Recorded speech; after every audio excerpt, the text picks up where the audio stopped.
Item number 2 is a motion to receive and file a presentation from Long Beach Peace Area Network regarding the proposed civil and human rights investment screening. I'm here representing the Long Beach Area Peace Network. Our members include peace activists, labor supporters, and environmental advocates. What we want from you is to recommend that City Council immediately adopt and implement a screening policy as an ethical governance approach. I'm in District 5. I'm someone who advocates in various spaces for equity initiatives. The goal here is to really align city investments with equity values and human rights initiatives that the city has already committed to. We know that without a screening policy, this means that investments can unintentionally support human rights abuses. So this policy can give us the tools to align our finances with our values with the goal of avoiding this. And with these values, it also very clearly outlines the key characteristics that you see on the screen here, which include equity, accountability, impartiality, diversity, transparency, and integrity. The goal with this is that it will apply to all current and future public investments, so it's also forward-thinking. The last thing that it also does is that it will trigger divestment from public investments within 3 months if corrective action is not taken by violators. So I'll expand on each of those initiatives in a moment. So moving forward to look at the prohibited investment categories, you can see here we have 5 main screening categories. And the idea is that, number 1, that they are specific, they're intentional, and that they indicate that the city will not invest in any company or institution that benefits from or is complicit in the following.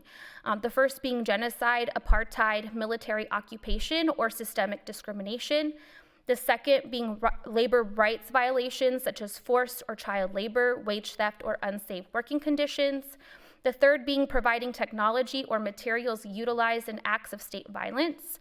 The fourth being causing environmental harm that disproportionately impacts marginalized communities. The fifth being abusive supply chains that fail due diligence in eliminating slavery and/or human rights abuses. The goal is that the city is to also presume exclusion without proof of compliance. So if there is no credible proof of compliance, it is to be assumed that the investment is non-compliant with the screening categories until proof can be found otherwise. And if the problem remains unsolved after 3 months, the city will divest. So these points really directly align with the screening policy because we are conscious of environmental justice, which is why this is part of the categorizations listed in the screening policy. The ultimate goal of this screening process, which is to divest from entities that are destructive, especially to our most vulnerable communities. At the core, we are advocating for safer work environments. We are advocating for the preservation and protection of human rights. And we are really looking to reduce harm and violence to vulnerable communities and therefore ensuring safety of communities. To offer great compassion, empathy, and humility, to acknowledge that intersectionality exists, and to build trust, transparency, and accountability. We acknowledge the differing lived experiences, our differing identities, and our struggles might be individual, but that there's common interconnectedness between these. And so we acknowledge that intersectionality exists. We acknowledge that we are not just thinking about self, but we're thinking about our community as a whole. And again, that is what really inspired this screening process. Within the policy, we also integrated legal policy as foundation international law. So we have been intentional about also grounding this in a legal foundation.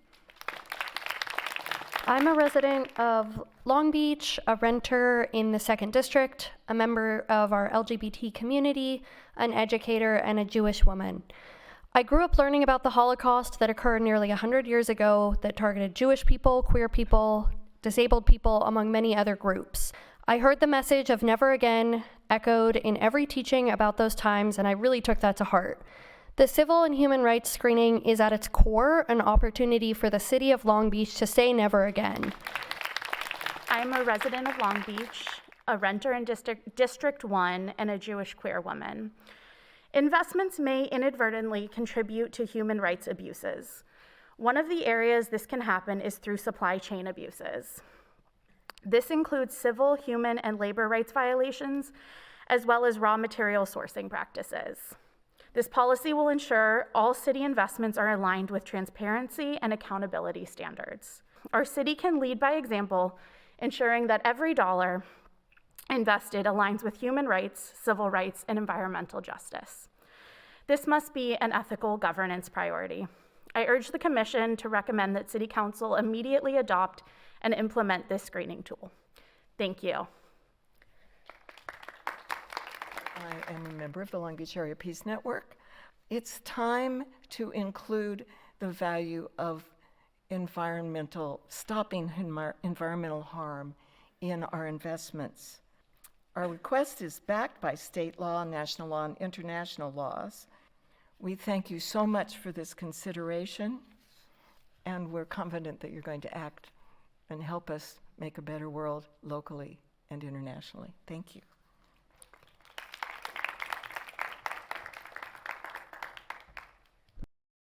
I carry this responsibility to fight for justice as a Jewish person who grew up immersed in the stories of the Holocaust of my people. From a young age, I was taught that never again was not meant to be selective. It was meant to be a moral commitment to humanity, that no community should ever face mass killing, apartheid, or occupation again.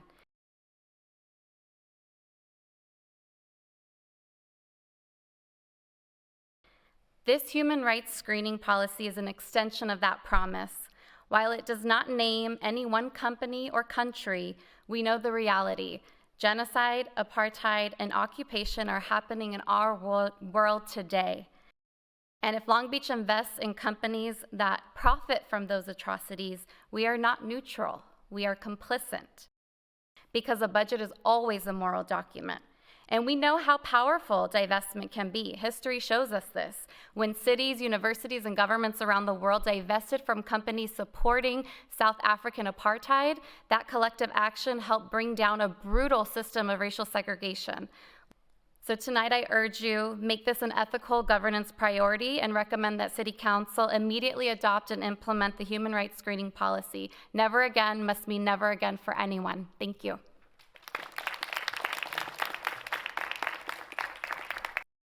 I'm in District 1, and I'm with the Long Beach Area Peace Network, and also Long Beach BDS, and also DSA. It is important to have a human rights screening when considering international investments for Long Beach. Today, North, West, and Central Long Beach are most affected by environmental pollution, according to the state's Cal Environmental Screening. Climate change does not recognize borders. Climate change does not recognize borders. The immense amount of greenhouse gas emissions from Israeli military activity and the immense carbon footprint of eventual reconstruction will contribute to climate change. With the invasion, Israel's military vehicles produced hundreds of thousands of tons of carbon monoxide, nitrogen oxide, hydrogen carbon, and sulfide dioxide, in addition to CO2s. Their small firearms emitted tons of lead. Without the immediate long-term ceasefire, Israel will only increase cross-border environmentalism. Climate change will affect Long Beach. We need to consider when we buy products from other countries that it will not add to environmental destruction, and we need to calculate community-wide risk factors. As a human rights activist, I constantly ask myself, how do you consume ethically in a capitalist system where so much of our comfort here in America is reliant on the exploitation of Black and brown people across the world? So I urge you to bring this to City Council. For me, a Long Beach resident who's Black, who's gay, and doesn't know if I can, purchase the new iPhone because it's killing Black and brown people in Congo. Don't know what soda to buy because it's related to the genocide in Palestine. Here in Long Beach, we will flourish, the residents will flourish, and they'll feel empowered because they don't have to pick and choose between the genocide, between Coke or Pepsi. They can just purchase and be happy. That's the power of investment. Thank you.